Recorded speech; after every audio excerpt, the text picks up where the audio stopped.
Number one, what I want to talk about today is the fact that the church is being condemned for the grants that it receives from government. But people don't realize that the government has always supported the church to be in society. Since 1876, religious institutions in the U.S. have been a primary source of community enrichment and community endeavors. The shift, though, when it started shifting to a more secular, it started in the early 1900s, mid to mid 20th century, where you started seeing a shift and the disestablishment clause, and the government started changing the meaning of religious freedom. So this separation of church and state was not meant for the church to be separated from society, but for the government to be separated from society. So in the early settlement years before the 20th century, there was a lot of collaboration and acknowledgement of the church, and the church role was integral in our communities. The colonial years saw the United States religious institutions. It often played a central role in the community life, and not only in spiritual matters, but also in matters of education and in matters of social welfare. So the government at various levels recognized the support of the church in this role. And the church has always supported education. So in the earliest years before the 1900s, the public schools in America were religiously affiliated, and it was common for the local government to fund support for these schools without controversy regarding the separation of church and state. State-sponsored churches, the church establishment up until the 19th century, several states had established churches that received direct state support. This practice faded away as the principle of religious freedom became more robust and enforced, culminating into the disestablishment of state-sponsored churches in the 1930s.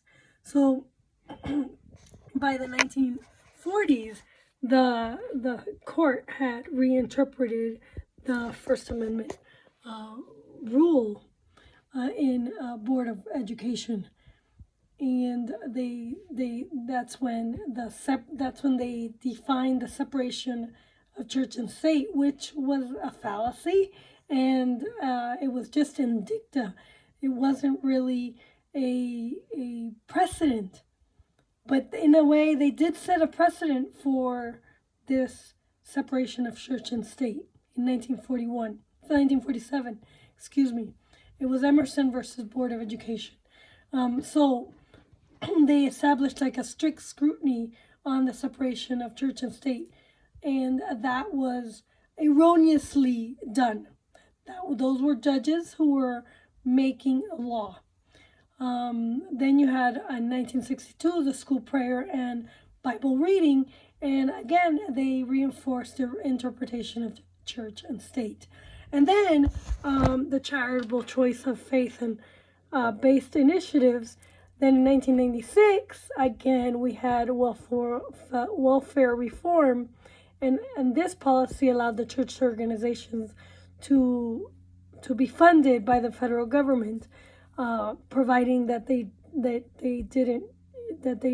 were inclusive and non-religious. And then in 2020s, in the 2001. I think George W. Bush further opened the funding to faith-based organizations, And then in modern dynamic, the role of religion in public life continues to be a contentious issue. So the fact that the government started imposing its views and trying to secularize America has been ever increasing, and now we have the shift from the era where government has acknowledged and supported the religion where in commonplace to a framework where support is carefully regulated, marked on significant evolution in relationship between church and state. But the church, in the original founding documents, has always been an integral part of the American experiment. The church was meant to be in society, while the government was meant to be out of society. The wall of separation was not for the church, but for the government not to impose its secular ideas onto people. And so this evolution reflects a broader social change that has been going on since the early 1900s, and legal developments and ongoing debates about the role of religion in public life. The role of religion in public life was integral in the early stages of American development. And now the government is trying to integrate itself into public life and tell us how we should behave.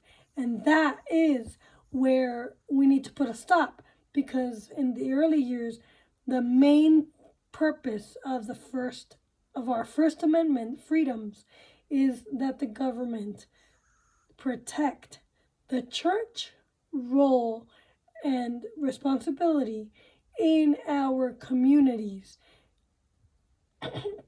And so what we're seeing today is a corruption of not just government duties and civic duties and morality, but a corruption in our very churches and life itself.